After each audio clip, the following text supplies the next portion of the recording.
He's alive and he's on Count It Out. We're so excited. This is an interview we have been dying for, pardon the pun, for a long time. PCO is finally here with Count It Out with Mike and Tyler.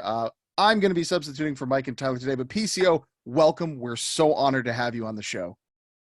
Yeah, man, it's cool. I know we had like a few emails before, and I tried to put it together so we could have this interview. So I'm glad that we're doing it now. Like ships in the night, we keep passing each other, but when you're out terrorizing wrestlers all over the world, you get busy. I get it 100%. And speaking of all over the world, let's start with some really exciting news. Impact Wrestling is coming to Australia for the first time ever, coming up on Friday, June the 30th and Saturday, July the 1st. Now, as an Impact fan, I'm so pumped to see the company grow globally. And as a member of the roster, that must be pretty exciting for you as well. What do you think you're most excited about when Impact goes down under? I think it's the fact that the fans wanted to see PCO there for a long time.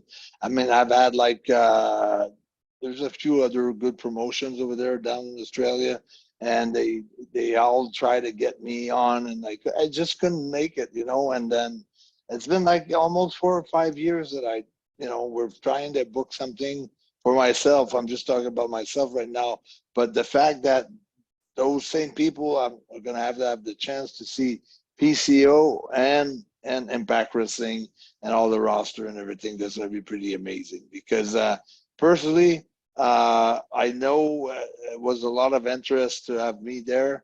I've had talk with promoters, like I said, for the last 5 years, and I just couldn't make it happen. And now I'm going to Impact. What can I ask? Any better than that? It doesn't come any better than that. And there's a good chance you'll be representing them as their world champion when you go as well. More on that in just a little bit. Now, PCO, I know this interview is supposed to be all about you, but I really wanted to get your opinion on a really unique wrestler that we saw in TNA's X Division around 2003. Big mass guy, really could hold his own with all the smaller high flyers, an early adopter of the idea that the X Division is not about weight limits, it's about no limits. And his name was X. And he only graced our televisions for a few months before disappearing completely. So I just want to ask your personal opinion. Why do you think things didn't work out for that guy during that first run? And do you think that setback might have turned out to be a blessing in disguise for him in the long run, wherever he is today? Yeah, of course it was. And it's so funny because when I did X Cut was there. Well, I think it was a financial back then. It was pretty much. I mean, it was. The company has just started not too long ago when I was there, and I was in Montreal, and my flight were expensive, and for a new company, and my salary and everything. So I just think it was just the financial things. That's my take on it. I never ask anybody, but I can tell you when I started, like almost 2 years ago, a year and a half ago, was with Honor No More, back in Impact. Scott Demore, every time he would see me, I'm so glad X is back. I'm so glad X is back. That was his main liner, So that was pretty cool. That was pretty awesome. I can end the interview right there. Hearing that may be the highlight for me for sure. And by the way, all of you listening and watching, if you want to see that X guy in action, I highly recommend subscribing to Impact Plus or Impact's YouTube Ultimate Insiders channel. You can go back and see some of that stuff. Very impressive and ahead of his time. Now, you talked about it, showing up, shocking the world as part of Honor No More at Hard to Kill last year. My job was certainly on the floor when it happened. So walk us through the emotional roller coaster that you must have been on that day, from when you got to the building to when it was all over. What were you feeling that day? Felt pretty good knowing that I was going to join, pretty much a lot of the guys that I knew, like David was there, Bennett, Maria. So I felt good because I felt like, okay, I'm not starting fresh on my own, like when I started in Ring of Honor, like I didn't know anybody. Basically, I was just starting on a note where it's like you got to know the whole locker room, so that was different that time, and it made the transition a little bit better. And then right from the get-go, I mean, fans were like so awesome. It was just, it made the whole story. They were just cheering for PCO. So it was uh, it was pretty awkward because it was Honor No More, but it was like just a different chant for myself or for the monster. So it was, to me, it worked out. I think it worked out perfectly. I don't know if the outcome was what everybody was hoping for, but to me, we ended up like with the last right match, like at Rebellion too long ago. So Yeah, we pulled a lot of juice out of that Honor No More angle. well, yeah, I mean, there's no question 2022 was a huge year, and you hit the ground running, literally in some cases, and you had some of the biggest matches of the year, big, huge brawls with the likes of Jonah, Luke Gallows, Heath, and of course, Eddie Edwards, not to bring up a sore spot there, and each one never failing to make fans gasp with legitimate, horrific damage that you put yourself through. So my question is, how? How do you do it? Every time we Impact fans watch you, it's mind boggling to us how you're able to walk away from the carnage that you suffered through. So, is there some sort of secret to your No, survival, or are you truly, just as fans say, just not human? yeah, I like to believe that I'm not human.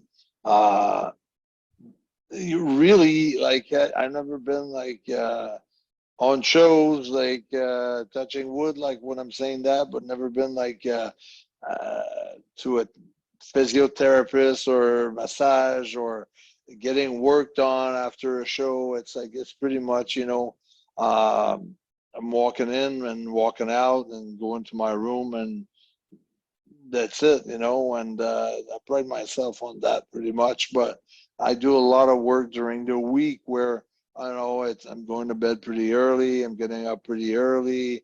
Uh, stay away from alcohol, stay away from a lot of things, and then all my life is oriented around my career. Basically, the 95% of my life is oriented around my career. That's all I do. That's all my life. It's all put into those weekends where okay, maybe I give my body a lot of shocks, both ways, electrically and physically. But in the meantime, I do take care of my body during the week, so it's not like I'm abusing all the time. I'm uh, I'm taking care of myself so I can abuse it when it's time to abuse it. Also, if I may just put it out there, I also think there's something in the water in Quebec. I don't know what it is, but wrestlers that come out of that province, man, tougher than nails, man. Just you guys can put yourselves through a whole lot more than just us regular folks. So, yeah, I think there's something in the water as well. Now, speaking of that kind of rough incidents that you've been through over the last year, is there any one that sticks out for you as being like, oh, that was a particularly hard match, or like this thing really took a lot out of me? Does anything immediately pop into your head? Yeah, it's been a while. It was with the Ring of Honor, and it was when I did the malfunction, and I'm diving where there's nobody basically because I'm losing track of where am I and what's going on. There's too much electricity in my brain, so I hit the ropes and I hit on the wrong side and I was flying so far and so high that I cleared the mats and I landed on the cement and I ended up with 14 stitches on top of my left eye, which is my good eye too. So 14, like 10 on the outside and 4 on the inside. And and I remember while she was sewing me, the the nurse was sewing me, and I had some people from the dojo taking care of me, and I asked them to record, like to tape me while I was saying, "I'm not human. That's good. It's good. I'm not human." And the nurse is going crazy. You're I sick, still got man. that video. I You're got that sick. video. You're a Yeah, sick yeah. man, but we love you for it. We absolutely do Yeah. love it for it. I do have to ask though, because we've seen recently a few hardcore legends showing the adverse effects of their thrilling and dangerous style in the ring. So, do you ever worry about the consequences you could face in the future with the punishment that you're putting yourself through today? I feel like that's my own feeling. We'll see in a few years, but I feel like I'm protected from that. Like uh, I got all my members. Like maybe they're coming from someone else, but fun- they're all functional. They're all like without pain, and the most important ones are the hips and the knees, 'cause I moonsault every night, or I do like, crazy bumps all the time. So, yeah, so far so good. And I think, I always really pride myself on the way I've learned. It was really bump oriented. Like before we did anything, we had to. I think I spent probably 3 to 4 months bumping on the floor before I was looking at the ring, and I couldn't wait to get into that ring. I was looking at the other wrestlers, and I could, when is the day that I'll be able to hit the ropes and bump on those boards? Instead of bumping on the cement floor or on the hard floor and with no mats. And I was getting slammed, 2, 3 times a week during the first 3, 4 months of my wrestling school. It was all outside the ring. There was nothing inside the ring. So it gave me like a really, really good base, and it gave me confidence. And then after that, if I was playing hockey and we were down 2 goals, and I was playing like a pretty high level, like college for La Salle College, for Andre Laurando College, and I had like some NHLers coaching me, like Combe from the Quebec Nordics was one of my coach, and was other guys too. And I would take off my skate, I would go on the bench or on the coach's chair, and I would just do a front flip in the middle of the room. I say, "Come on, guys, let's get them!" And everybody was going crazy. And the coach couldn't believe what I was doing. You were malfunctioning even back then. Yeah. Of course, all the things we've talked about up to this point, Honor No More, the huge year you had in 2022, the risks you've taken, they've all paid off in a big, big way, because Friday, May 27th from London, Ontario, it's you versus Steve Macklin for the Impact World Championship in the main event of Under Siege, live on Impact Plus, YouTube Ultimate Insiders, and on the Fight app. I have to ask, what does it mean for you to receive this kind of opportunity, especially in your native Canada? Well, it's very special because it's in Canada, and also very special because it's like I've had like quite a lot of titles. If pretty much all the ROH title except the TV one, the WWE tag titles, the hardcore WCW title, and I think it adds up like so much to the legacy or uh, legendary, whatever. To me, it's very important, but also it's very important because I feel like we have grown the character so much in the past 2 years, in the past year and a half. Like we have. Now I'm pretty much where I wanted to be, and there's a lot of untapped potential. We have, we haven't brought the straw. We haven't used the jumper cables as much as I would like to. We haven't electrocute me that much yet. Like I haven't used the electricity to the full potential. We haven't put like the Destro on the cage because he couldn't do something and he could do something else or whatever. It could be so, I mean, intriguing and so unpredictable and so cool. There's so much to do with this character, and I'm so happy the way now that we're in my entrance with the smoke and the black and white and the 1931 Frankenstein style, and being so close to the roots of that movie, where now I'm dressing up all in black with almost the same, the old style, the 1931 style. It's So as a that's why I'm so pumped. So that's why I can close my eye and the feeling and new Impact World Heavyweight Champion PCO, and then just living that moment all day long.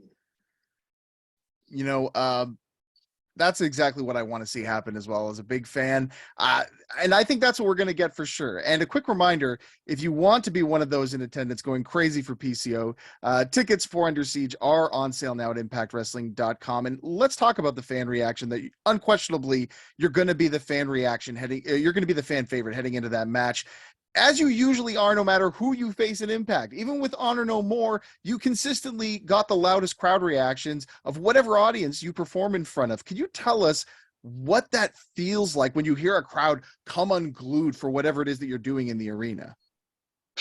It's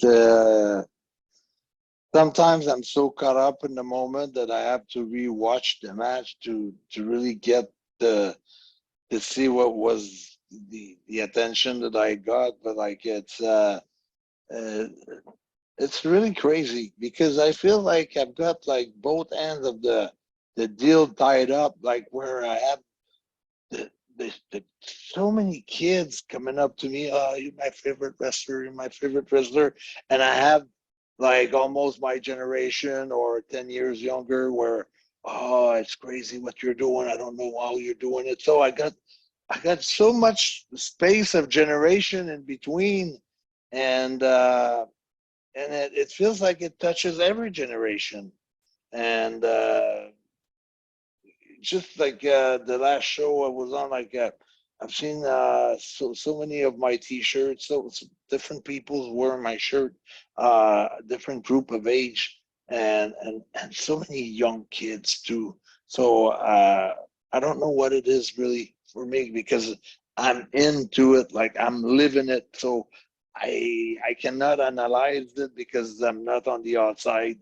I'm inside, and it's just so hard for me to grasp what is the phenom there, but what phenomenon happens. But like it's super cool to see all those kids, tripping and having like a blast with the monster PCO. Well, no doubt Under Siege is going to be a phenomenon. And I should say good luck, but I know you don't need it. Macklin should be terrified of what you're going to do to him on May the 27th. Bring that belt back home to Canada, PCO. Thanks for spending some time with our listeners before you rip Macklin apart. Thanks for being on the show.